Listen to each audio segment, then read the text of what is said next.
अस्सलामुअलैकुम। Programme night addition में खुश आमदेद और मैं हूं आपकी मेज़बान शाज़िया ज़ेशान। नाज़रीन, आप सबको हमारी जानिब से जश्न आज़ादी की खुशियां मुबारक हों। आज पूरे मुल्क में जश्न आज़ादी की खुशियां भरपूर तरीके से मनाई गई। नाज़रीन, हम आज जिस शख्सियत के मज़ार पर मौजूद हैं, ये वो शख्सियत है जिन्होंने पाकिस्तान का ख्वाब देखा और इस ख्वाब को मुकम्मल कायद-ए-आज़म मोहम्मद अली जिन्ना ने किया। जी हाँ, हम मज़ार इकबाल पर मौजूद हैं और इन्हीं की बदौलत एक आज़ाद मुल्क की आज़ाद फ़ज़ाओं में आज हम सांस ले रहे हैं। नाज़रीन, हमें ये याद रखना है, ये मंजिल, ये सफ़र बिल्कुल आसान नहीं था। आज जहाँ हम बैठे हैं, ये सब कुछ हमारे बुज़ुर्गों की, हमारे बड़ों की मेहनत, काविशों और कुर्बानियों का नतीजा है। लेकिन हमें ये भी देखना है कि जिन मकासद के लिए पाकिस्तान को हासिल किया गया था, क्या बतौर कौम हम इन मकासद को हासिल कर पाए हैं। आखिर इन 70 सालों के बाद आज हम कहाँ खड़े हैं। आज जश्न आज़ादी का ये खुसूसी प्रोग्राम इसी मौजू पे हम करेंगे। मेरे साथ प्रोग्राम में PTI के रहनुमा चौधरी सरवर साहब मौजूद हैं। बहुत शुक्रिया चौधरी साहब आपकी तशरीफ़ आवरी का। ज़फ़र हिलाली साहब मौजूद हैं। अमजद इस्लाम अमजद साहब किसी तारुफ़ के मोहताज नहीं, और सबके बहुत ही फेवरेट जस्टिस सिंह मौजूद हैं, जो बहुत ही मज़ेदार हमें आज जश्न आज़ादी के हवाले से तराने गाने भी सुनाएंगे। मेरे तमाम मेहमानों का बहुत शुक्रिया। चौधरी साहब, आपसे शुरू करती हूँ। चौधरी साहब, बेसिकली आज़ादी है क्या? एक आज़ादी हमने 70 साल पहले अपने एक नज़रिए की बुनियाद पर हासिल की थी, लेकिन आज हम जिस मुआशरे में रह रहे हैं, आपको लगता है इस मुआशरे की सोच और फ़िक्र आज़ाद है? क्या हम एक ऐसे मुआशरे में नहीं रह रहे जहां आज एक बच्चा घर से बाहर निकलते हुए डरता है कि उसको उठा न लिया जाए, अगवा न कर लिया जाए? क्या आज हम जराइम से खौफज़दा होकर घर नहीं बैठ गए? क्या ये आज़ादी हमसे छीन नहीं ली गई दोबारा से? सबसे पहले तो मैं अपने तमाम पाकिस्तानी भाइयों को, बहनों को जो पाकिस्तान में रहते हैं, पाकिस्तान से बाहर रहते हैं, उनको जश्न आज़ादी मुबारक कहता हूँ। और मैं आपको बताना चाहता हूँ कि बरतानिया में, यूरोप में, अमेरिका में जहाँ जहाँ भी पाकिस्तानी मौजूद है, वो जश्न आज़ादी, उनके बच्चे जो वहाँ पर पैदा हुए हैं, वो भी ये दिन जो हैं बड़े ज़ोर शोर से, बड़े भरपूर तरीके से मनाते हैं। दूसरी बात मैं ये कहना चाहता हूँ कि आज हम मज़ार अल्लामा इकबाल पर यहाँ बैठे हैं, और ये पाकिस्तान जो बना था, ये उनकी विजन थी और कायद-ए-आज़म मोहम्मद अली जिन्ना का हार्ड वर्क था कि पाकिस्तान जो है बर्रे सगीर में मार्ज़ वजूद में आया। अब सवाल ये पैदा होता है कि जिन मकासद के लिए हमारे आबा-ओ-अजदाद ने कुर्बानियाँ दी थीं, ये मुल्क बनाया था, क्या हम उन मकासद को हासिल करने में कामयाब हुए हैं या नहीं? बिल्कुल। तो मेरे ख़्याल में आप जिससे भी ये सवाल करेंगे, अब जवाब एक ही होगा कि शायद हम उन मकासद को हासिल करने में कामयाब नहीं हुए। लेकिन बदकिस्मती से आप जिस भी महकमे को देखें, ये बड़े दुख और तकलीफ़ की बात है कि आप देख लें कि क्या पुलिस यहाँ पर लोगों को इंसाफ दे रही है, क्या मुल्क के अदारे जो हैं इंडिपेंडेंट काम जो हैं कर रहे हैं, बेरोज़गारी है, दहशतगर्दी है। बल्कि बड़ी परेशानी की बात है कि एक माह में 1000 के करीब बच्चे जो हैं पाकिस्तान में अगवा हो गए हैं। बिल्कुल। और भत्ताखोरी है। तो ये सारे मसाइल जो हैं, इनको हल करने के लिए हमें बहसीत कौम, हुकूमत को भी, अपोजिशन को भी, हमें एक फ़ैसला करना होगा कि जब हम तमाम पॉलिटिकल पार्टीज़ के लोग और पाकिस्तान के अवाम अपने ज़ाती मफादात को, अपनी सियासी जमातों के मफादात को जब तक अपने मुल्क के मफाद और पाकिस्तान के मफाद पे तरजीह देते रहेंगे, मुल्क के मसाइल हल नहीं हो सकते। एक बात मैं आपसे शादिया कहना चाहता हूँ कि इस कौम जैसा टैलेंट दुनिया में किसी कौम के लोगों के पास है। Very true. इतने डिज़ास्टर आते हैं, अर्थक्वेक आया, जब मैं वहाँ पर गया तो पूरा हेलीकॉप्टर से मैंने देखा तो घर तबाह हो गए हैं, सड़कें तबाह हो गई हैं, पुल तबाह हो गए हैं, स्कूल तबाह हो गए हैं, अस्पताल तबाह हो गए हैं। लेकिन 6 महीने के बाद मैं वहाँ गया तो लोग, बड़ी कौम खड़ी है।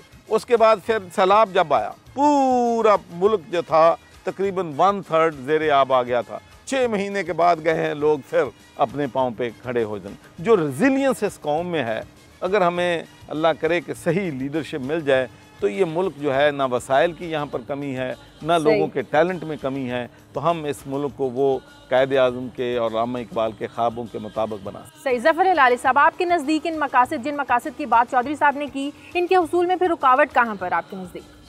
देखिए शाज़िया, मेरे ख़्याल में ये हम आज के दिन के अलावा हर प्रोग्राम में यही डिस्कस करते हैं, और मेरे से ज़्यादा बड़ा क्रिटिक आप देखे होंगे गवर्नमेंट के नहीं है, और जो हो रहा है हम दिन रात इसको हम लोग उठ के कहते हैं, मगर आज ये दिन नहीं है। मेरे ख़्याल में आज हम अपने कामयाबी पे थोड़ा सा कंसंट्रेट करें। माउंटबेटन ने कहा था कि हिंदुस्तान तो एक घर बन रहा है, मगर पाकिस्तान एक तंबू है, और ये तंबू जो है ये लास्ट नहीं करेगा, it's a tent, it's nothing. और देखिए अब तक हैं। बिल्कुल। और ये पाकिस्तान एक्चुअली लोग कहते हैं कि हम कब आए, आप बताएं हम कब आए। मैं समझता हूँ हज़ारों साल पहले पाकिस्तान बना हुआ था। कब? मोहम्मद बिन कासिम जब आया, कोई लोग कहते हैं 1857 से पाकिस्तान बना हुआ। ये हमें हासिल नहीं करे, हमारे हाथ में नहीं आया, मगर था, ये पाकिस्तान था। मगर उस वक्त ये ठीक तरीके से आया कब? 1947। क्यों? उस वक्त हिंदुओं ने लागू कर रहे थे उनकी मेजॉरिटी हमारे पे, जब उन्होंने इम्पोज कर रहे थे उनका मेजॉरिटी, उस वक्त हमने कहा नहीं, हम अगला होंगे। मेरे ख्याल में हम बहुत कामयाब हुए हैं। देखिए जब वालिद साहब मेरे आए थे ICS के दफ्तर, वो फॉरेन ऑफिस में बैठ के, आप यकीन करेंगे, माफ़ करिए, टॉयलेट पेपर पे समरीज लिखा जाता था, कागज़ नहीं था, कलम नहीं थे, पेंसिल और टॉयलेट पेपर पे फाइलिंग्स होती थी। क्यों? हिंदुस्तान ने हमारा जो एसेट्स थे वो उन्होंने रोक लिया, और अब देखिए क्या है। नहीं, मेरे ख्याल में वी आर अ बेहतर सक्सेस हो सकता, मगर जिस तरीके जो ऑड्स को हमने स्ट्रगल किया है, जो दुश्मन हमारे रहे हैं, अगर ये सब मद्देनज़र आप रखें तो कहेंगे we are a magnificent development. सही। अमजद इस्लाम, अमजद साहब, आप आज के दिन को कामयाबी की नज़र से देखते हैं? मेरे ख्याल में मैं अपने दोनों दोस्तों की बातों से जुज़वी इत्तेफाक करते हुए ये अर्ज़ करूँगा कि थोड़ा सा हमें, जैसे ज़फ़र भाई ने बताया, इसका पस मंज़र ज़रूर देखना चाहिए कि 1884 में कांग्रेस जब बनी तो ये एक पॉलिटिकल जमात थी, और 1947 तक 3 नस्लों ने पॉलिटिकल मैच्योरिटी जो है वो हासिल की, ट्रेनिंग हासिल की। सही। मुस्लिम लीग 1906 में बनी, मगर ये उस वक्त एक रिफॉर्मेटरी जमात थी, ये कोई पॉलिटिकल जमात नहीं थी, ये तो यतीम खाने, स्कूल, कॉलेज, इस तरह की चीज़ें बनाती। मुस्लिम लीग 1930-35 के लगभग आके पॉलिटिकल जमात बनी, और 12 साल के अंदर अंदर पाकिस्तान बन गया। तो मैं ये समझता हूँ कि हमारी जो क़यादत थी सियासी, उसको वो ट्रेनिंग नहीं मिल सकी। देखिए, मुल्क बनाना एक और बात है, वो मुल्क जज्बों से बनता है, बिल्कुल, मगर मुल्क चलता सिर्फ जज्बे से नहीं है। Very true. वो अक्ल से चलता है, प्लानिंग से चलता है, ट्रेनिंग से चलता है, मैनिंग से। तो हमारे यहाँ मैं ये समझता हूँ कि जिन लोगों ने पाकिस्तान बनाया, उनकी हुब्बुल वतनी और उनकी मोहब्बत पे तो मुझे कोई शक नहीं है, लेकिन उनकी मुल्क चलाने की जो कॉम्पिटेंस थी वो यकीनन मेरे ख़्याल में उस पर हमें थोड़ा सा गौर करना चाहिए। और शायद आज जिन प्रॉब्लम्स की तरफ हमारे दोस्त चौधरी सरवर साहब ने इशारा किया है, उनकी बुनियाद उसी वक्त पड़ गई थी जब हमने इंसाफ की सतह पर इस्तेमाल नहीं किया, नहीं रखा उसको, चीज़ों को, लोगों को उनका हक नहीं दिया। और एक एमरजेंसी जो सिचुएशन थी जो 47 में जब हुई, उसमें जो हमें इकदाम कुछ करने पड़े, वो वक्ती तौर पर तो ठीक थे, लेकिन फिर हमने उसको अपनी हैबिट बना लिया। इस तरह आप देखते हैं वैक्यू प्रॉपर्टी का जब हुआ मसला, अगर उसी वक्त हमारी कौम जो है उसमें ऐसे सोचने वाले लोग होते जो एक दफ़ा स्टॉप लगाते, इसको कहते कि नो, यहाँ से आगे नहीं जाना, तो शायद आज ये मसले इतने गंभीर ना होते। तो मैं ये समझता हूँ कि ये दोनों बातें अपनी जगह पे, हमारे कुछ फेलियर्स भी हैं, कुछ चीज़ें जो हैं जो हम नहीं कर पाए, लेकिन मैं खुद भी एक ऑप्टिमिस्ट आदमी हूँ। मैं ये समझता हूँ कि अगर हम ब्राइटर साइड देखें तो हमने उतना कुछ तो हासिल नहीं किया जितना हमारा पोटेंशियल है, लेकिन हमने बहुत कुछ हासिल किया है। और इंडिविजुअल सतह पर अगर आप देखें तो पाकिस्तानियों ने दुनिया में बहुत नाम कमाया। ठीक है, मुझे ब्रेक लेने नाज़रीन वापस आते हैं एक छोटे से वक्फे के बाद।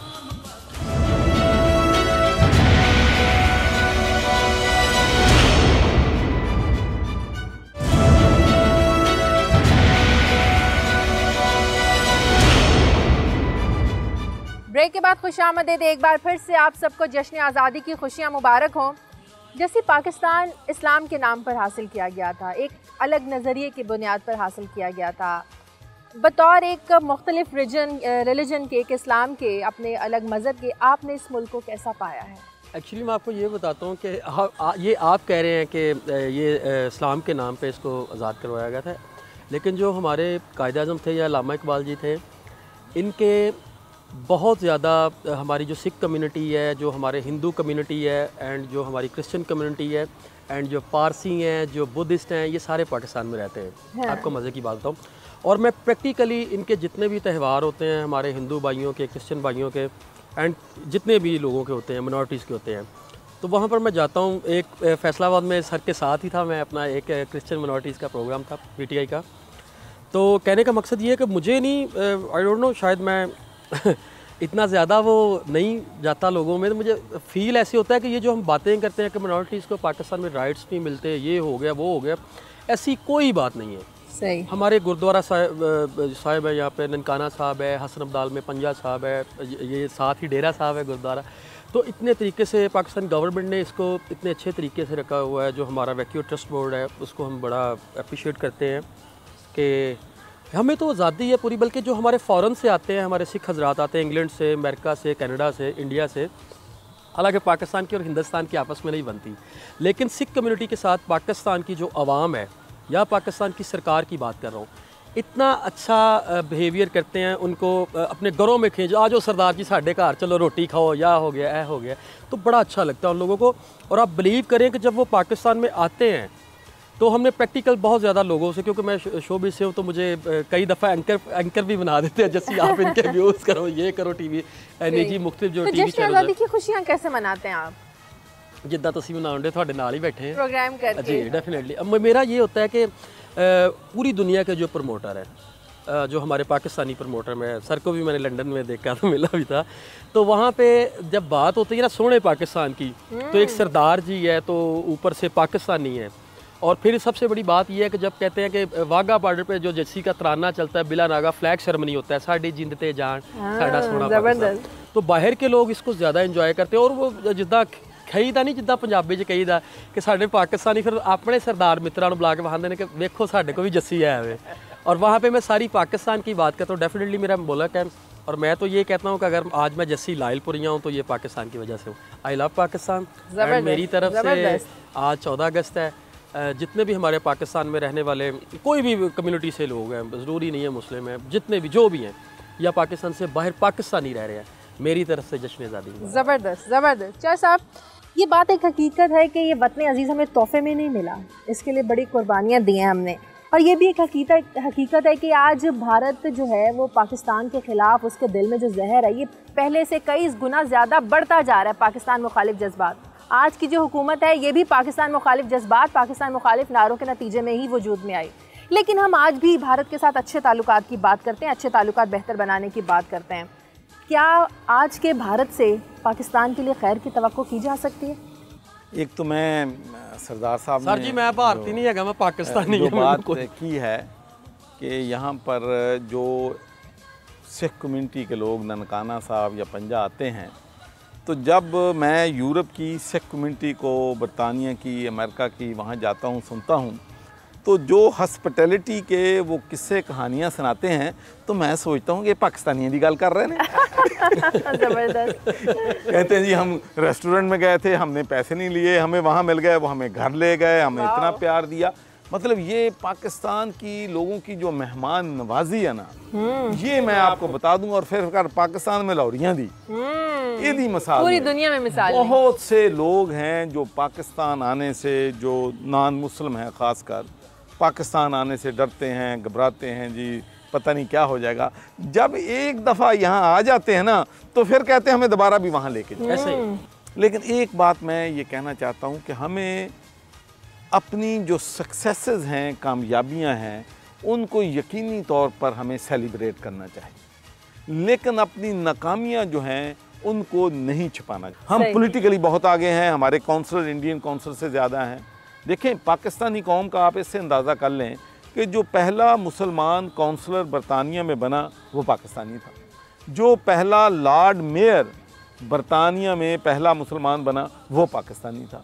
जो पहला मुसलमान मेंबर ऑफ पार्लियामेंट जो अल्लाह ने मुझे शर्फ दिया वो पाकिस्तानी था। जो पहला यूरोपियन मेंबर ऑफ पार्लियामेंट बना वो मुसलमान पाकिस्तानी था। तो माशाल्लाह पाकिस्तानी जहाँ भी गए हैं इन्होंने अपने झंडे गाड़े हैं, लेकिन हमें अपनी कोताहियों को ज़रूर उन पे गौर करना चाहिए और कोशिश करनी चाहिए कि हम अपनी कोताहियों पे गए। अब इंडिया के हवाले से मैं बात आपसे करूँगा।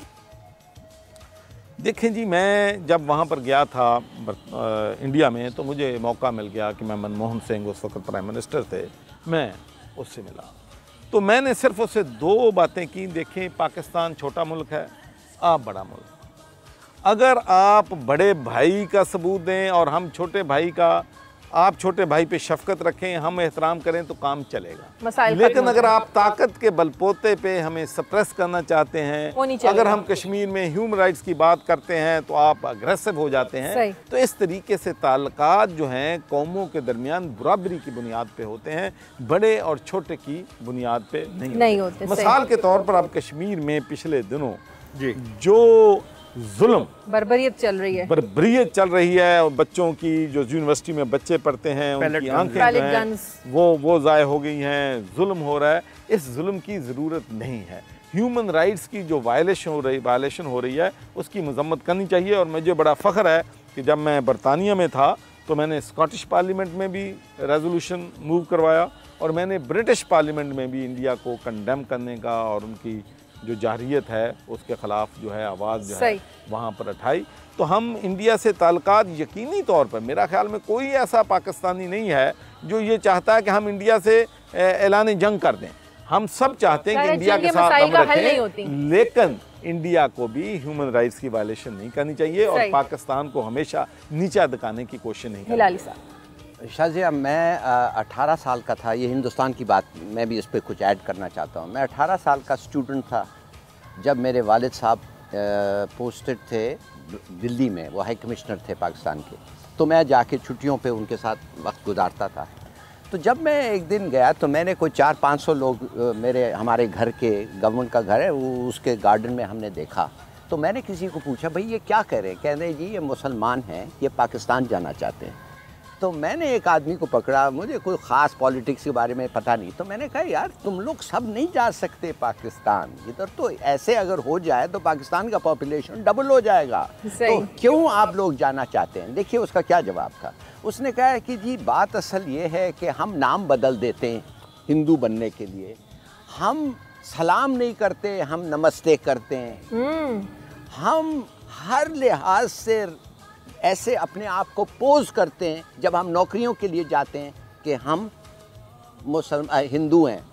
मगर फिर वो जो आदमी होता है वो हमें कमरे में ले जाता है और कहता है कि ड्रॉप योर पैंट्स, और कहता है सर, उसके बाद हम बेबस हो जाते हैं। अब हम थक गए, हम जाना चाहते हैं। सही। तो ये जो है एक सोच, ये जो इन एक लेवल पे, जैसे चौधरी साहब ने कहा, बिल्कुल सही है। मगर बेसिक लेवल पे जो डिस्क्रिमिनेशन हो रहा है, भाई मेरे वालिद साहब क्यों खामखा, साउथ इंडिया में कोई डिस्क्रिमिनेशन नहीं था। मैं बताऊं निस्बतन नॉर्थ इंडिया में, मद्रास में, इधर कोई डिस्क्रिमिनेशन नहीं था। क्यों गए? 28, 10, 20, 30 घर छोड़ के।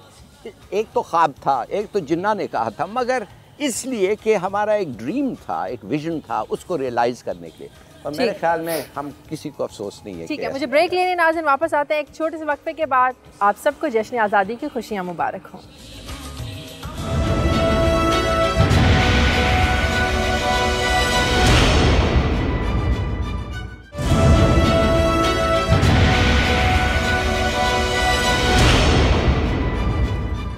ब्रेक के बाद खुशामदीद, जश्न आज़ादी की खुशियाँ मुबारक हों। अमजद इस्लाम अमजद साहब कहते हैं कि जब तक आप डोमेस्टिकली मजबूत ना हो तो आप बाहर की ताकतों का मुकाबला नहीं कर सकते। आप क्या समझते हैं कि अंदरूनी हमारे मसाइल कौन से हैं, ऐसे कौन से मसाइल हैं जिनको ओवरकम करने की ज़रूरत है ताकि दुश्मन की आंख का मुकाबला कर सकें हम? देखिए, मैं पहली बात तो यह है कि ये जो लफ्ज़ हम बार बार दुश्मन इस्तेमाल करते हैं ना, मैं समझता हूँ कि हमें थोड़ा सा इस पर भी गौर करना चाहिए। इत्तफाक की बात है कि मुझे इंडिया कोई 10-12 दफ़ा मौका मिला है मुशायरों के चक्कर में जाने का। मैंने ये महसूस किया है कि 95% इंडियन जो हैं वो बिल्कुल उसी तरह जिस तरह हम बैठे प्यार मोहब्बत से बातें कर रहे हैं और उनसे मिलना चाहते हैं, वो भी ऐसी ही बातें करते हैं। 5% हैं जिनमें 4% होते हैं जिनको हम मुतशद्दद लोग कहते हैं, 1% होता है जो गवर्नमेंट सर्कल्स होते हैं। ये 5% यकीनन ऐसे हैं जो वो 5% हम में भी हैं। असल चीज़ ये है कि ये जो 5% हैं इनको ये बोलते हैं और 95% खामोश रहते हैं। अगर इन खामोश रहने वालों लोगों को बोलने का, आपस में मिलने का, एक जैसे अभी बात कर रहे थे कि जो भी आता है पाकिस्तान में किसी गैर रिलीजन का, वो समझता है कि मैं बहुत इनसिक्योर हूँगा, पता नहीं मेरे साथ क्या होगा। मगर एक दफ़ा जब होके जाता है तो वो बिल्कुल मेटामॉर्फोसिस हो जाता है। उसकी ये पिक्चर पाकिस्तान की किसने बनाई है? हालात ने? जी, हालात नहीं, मैं अर्ज़ कर रहा हूँ। अगर हमें ये जो दुश्मन वाली लाइन है ना जी, इसको थोड़ा सा हमें, मेरा ख्याल ये है कि इतना ज़्यादा इस पर हमें ज़ोर नहीं देना चाहिए और कोशिश करनी चाहिए कि वो 95% इंडियन जो कि हमारे साथ मिल के रहना चाहता है, मोहब्बत से रहना चाहता है, हम उनके साथ एक रिलेशन कायम करने की जब आपके ममालिक के लोगों को आसानी से एक दूसरे के मुल्क में जाने की इजाज़त नहीं होगी, ताल्लुकात कैसे बनेंगे? आप ठीक कह रही हैं। मैं ये कहता हूँ कि ये हमें करना चाहिए। yes. वो जो रुकावटें हैं वो अपनी जगह। दूसरी बात आपने जो कही वो बिल्कुल सही है कि जब आपके पाँव जितने मजबूत होंगे, जब आप अपने पाँव पे खड़े होंगे और तो आप आसानी से दूसरे की आंखों में आंख डालकर बात कर सकते। Very true. और जब आप आंखों में आंख डालकर बात करेंगे तो फिर अभी चौधरी सरवर साहब जो बात कर रहे थे, जो इन्होंने मनमोहन साहब से की, इत्तेफाक से ये बात मुझे आई के गुजराल साहब से करने का भी एक दफ़ा ज़िंदगी में मौका मिला था और उन्होंने इससे एग्री किया कि अगर आप साउंड फुटिंग पे हों, आपके मुल्क में इंसाफ हो, लोगों को उनके हकूक़ मिलें, अब जो बेसिक इंसानी फसे जो शहरी सहूलियात हैं वो हमें मिलें, हम अपनी आवाज़ जो है, हमारे लीडर और हमारे रियाया एक सतह पर हो, तो ये ताकत जो है असल में ये मुखालिफ को या सामने वाले को मजबूर करती है कि वो आपका एहतराम और इज़्ज़त करे। तो मैं ये समझता हूँ कि अगर हम अपने मुल्क में, अपने मुआशरे में इंसाफ कायम कर सकें, लोगों को उनके बेसिक राइट्स जो हैं वो दें और अपनी तरजीहात सही मुतय्यन कर सकें। जो अवाम की तरजीहात हैं, अगर वही तरजीहात जो हैं हमारे हाकिम तबकों के लिए उनकी ज़ाती तरजीहात से ऊपर आ जाएं, तो ये मुआशरा, ये मुल्क जो है, ये दिनों में लेकिन अब जो हमारे अंदरूनी मसाइल चल रहे हैं चौधरी साहब, कहीं पनामा लीक्स चल रहा है, कहीं करप्शन चल रही है, कहीं इख्तियारात के तजावुज़, ये मसाइल चल रहे हैं। ऐसे में जब हम अंदर से एक नहीं होंगे, हमारी तमाम पॉलिटिकल पार्टीज़, बाहर से तो लोगों को आने का मौका मिले। कहते हैं ना, घर अंदर से साफ रखें, बाहर से लोगों को आने का मौका नहीं मिलता। देखिए, ये शाजिया बहुत से इश्यूज़ हैं सारी दुनिया में, सारी मुल्क की सियासी पार्टियों में।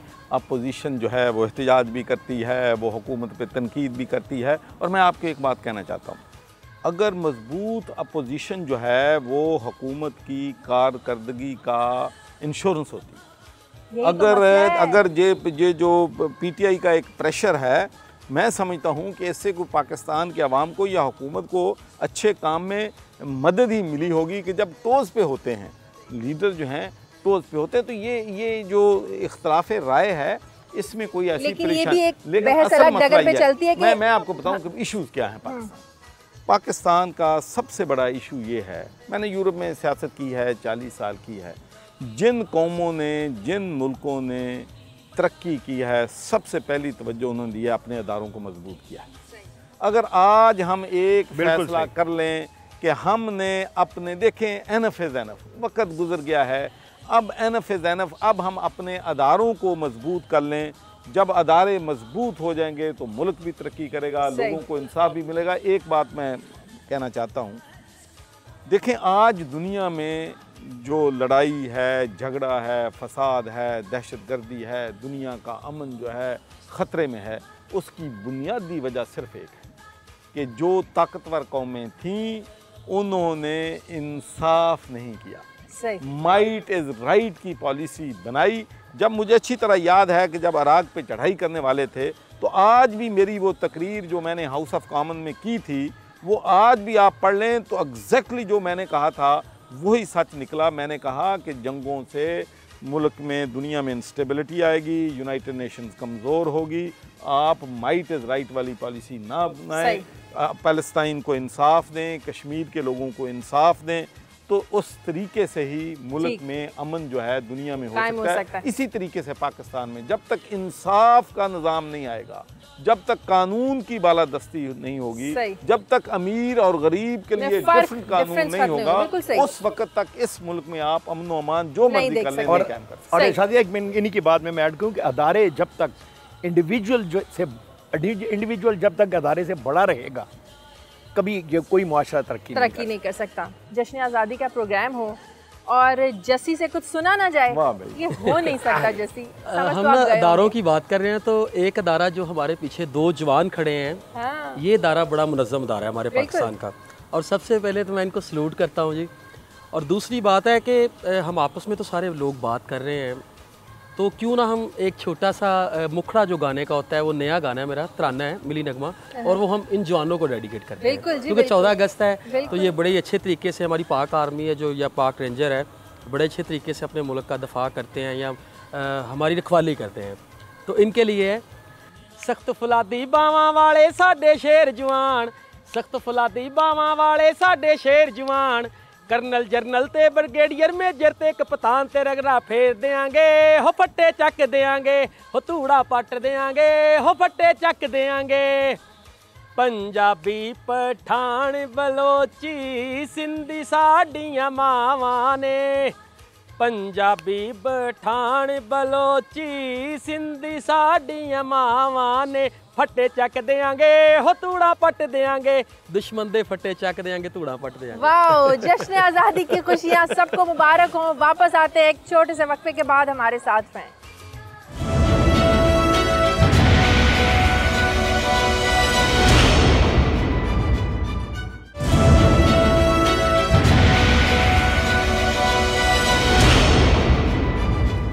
ब्रेक के बाद खुशामदीद एक बार फिर से पूरी कौम को हमारी जानिब से जश्न आज़ादी की खुशियाँ मुबारक हों। ज़फ़र इलाही साहब, प्रोग्राम का आखिरी हिस्सा मैं चाहती हूँ कि मेरे जितने भी मौजूद मेहमान यहाँ पर बैठे हैं, आप लोगों की जानिब से कौम के लिए अच्छे से मैं कुछ मैसेजेस ले लूँ, एक ख़ास मैसेज आज के दिन के हवाले से। मैं ये कह सकता हूँ शादिया कि मेरी ख्वाहिश क्या है। मेरी ख्वाहिश, पहली ख्वाहिश ये है कि मैं चाहता हूँ कि हमारे गवर्नमेंट्स को वोट आउट करें, किक आउट नहीं करें। मैं चाहता हूँ कि हमारे गवर्नमेंट्स, हमारे पॉलिटिशियंस की कोताही हम टॉलरेट करें, अंडरस्टैंड करें, मगर उनके क्राइम्स को हम फॉरगिव नहीं करें, भूलें नहीं। मैं चाहता हूँ कि फ़ौज जो लड़ रही है ये तालिबान के ख़िलाफ़, इनके ख़िलाफ़ लड़ें और इनके साथ कोई डील ना करें और लड़ें। और फाइनली मैं ये चाहता हूँ कि हमारे फ़ौज को कुछ नहीं करना चाहिए। Democracy is perfect, beautiful. मैं सिर्फ ये चाहता हूँ कि उनको, जुडिशरी को कहें इंसाफ दो, हम तुम्हारे पीछे हैं। अकाउंटेबिलिटी वालों को कहो अकाउंटेबिलिटी करो, हम तुम्हारे पीछे हैं। बस ये 2 मैसेज और ये 2 पैगाम अगर चले जाएं तो मेरे ख्याल में पाकिस्तान का सिस्टम भी ठीक हो जाएगा और मुल्क भी ठीक हो। सही, ज़बरदस्त। चौधरी साहब जी, मैं जी इस अहम दिन जो है हम सब के लिए, उस पे अपने भाइयों को, बहनों को यही पैगाम देना चाहता हूँ कि ये जो वतन है हम सब का है और हमें सबको भरपूर कोशिश करनी चाहिए कि हम इस मुल्क को कायद आज़म मोहम्मद अली जिन्नाह और अल्लामा इकबाल के ख्वाबों की ताबीर ढाल सकें, उसको ढाल सकें और हम नफ़रतें कम करें, गलत को गलत कहें, ठीक को ठीक कहें, झूठ को झूठ कहें, सच को सच कहें। और जब हम कोशिश करें कि यहाँ कानून की हुक्मरानी हो और कमज़ोर जो इस मुल्क में पिस गया है उसको इंसाफ देने के लिए ज़रूर हमें, जो भी ताकतवर लोग हैं, ये सोचें। इसलिए कि मैं समझता हूँ कि पॉलिटिशियन वो है, लीडर वो है जो कौम के बेटों को, कौम की बेटियों को अपने बेटे और बेटियां अगर समझना शुरू कर दें हमारे लीडर, तो इस मुल्क के तमाम मसाइल जो हैं हल हो सकते हैं। अगर ये देखें उन लोगों को जो बच्चे अगवा हो रहे हैं, अगर मेरे बच्चे होते तो मैं क्या करता। जिन लोगों के साथ जुल्म हो रहा है, अगर उन इंसाफ के लिए भीख मांगते फिरते हैं, अगर वो मेरी फैमिली के लोग होते तो मैं क्या करता। अगर लोगों के दुख को, लोगों के दर्द को हम अपना दुख और दर्द समझना शुरू कर देंगे तो ये मुल्क जो है जन्नत बन सकता है। ज़बरदस्त। अमजद साहब, मैं इस छोटे से पैगाम से पहले एक छोटी सी नज़्म है जी, जो समझ लीजिए ट्रिब्यूट है अल्लामा इकबाल को भी, कायद आज़म को भी और ख़ुद पाकिस्तान को भी, 7-8 लाइनों की बिल्कुल, मैं वो बिल्कुल, आपको सर। सुनाना चाहता हूँ कि कोई चांद चेहरा कुशा हुआ, कोई चांद चेहरा कुशा हुआ, वो जो धुंध थी वो बिखर गई, वो जो हब्स था वो हवा हुआ। कोई चांद चेहरा कुशा हुआ, वो जो धुंध थी वो बिखर गई, वो जो हब्स था वो हवा हुआ। कोई चांद चेहरा कुशा हुआ तो सिमट गई, वो जो तीरगी थी चहार सू, वो जो तीरगी थी चहार सू, वो जो बर्फ ठहरी थी रूबरू, वो जो बेदिली थी सदफ सदफ, वो जो खाक उड़ती थी हर तरफ, वो जो बेदिली थी सदफ सदफ, वो जो खाक उड़ती थी हर तरफ।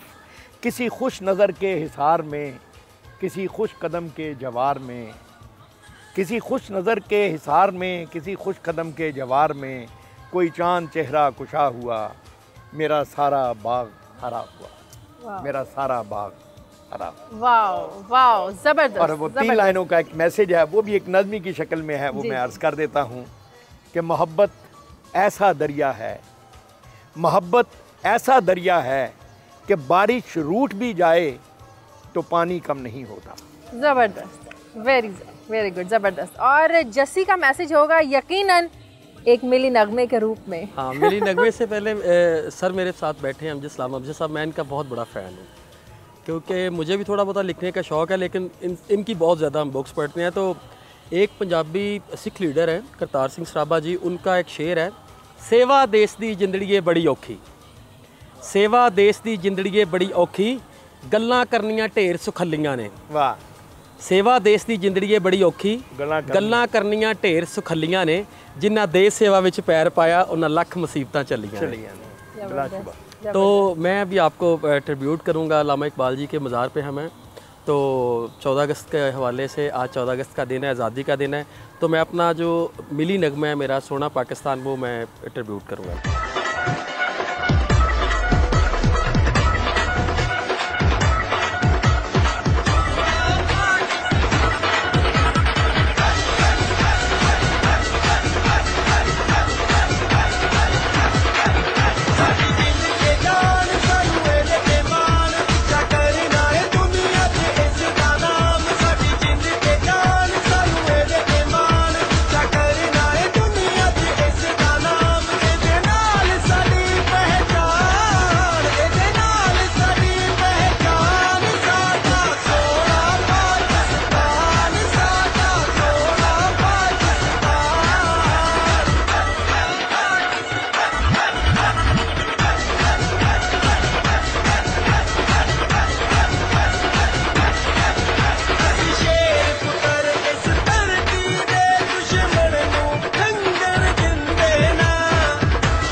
पूरी कौम को जश्न आज़ादी की खुशियाँ मुबारक हों। मेरे तमाम मेहमानों का, चौधरी सरवर साहब, ज़फ़र इलाली साहब, अमजद इस्लाम अमजद साहब, जस्सी सिंह, मेरे तमाम मेहमानों का बहुत शुक्रिया। प्रोग्राम का इख्तिताम इस उम्मीद के साथ कि हमें आगे बढ़ना है, मिलकर चलना है और इस मुल्क की तरक्की के लिए सबको दिन रात एक करना है। नाइट एडिशन से शाज़िया ज़ीशान को इजाज़त दीजिए। अपना ख्याल रखिएगा। पाकिस्तान जिंदाबाद।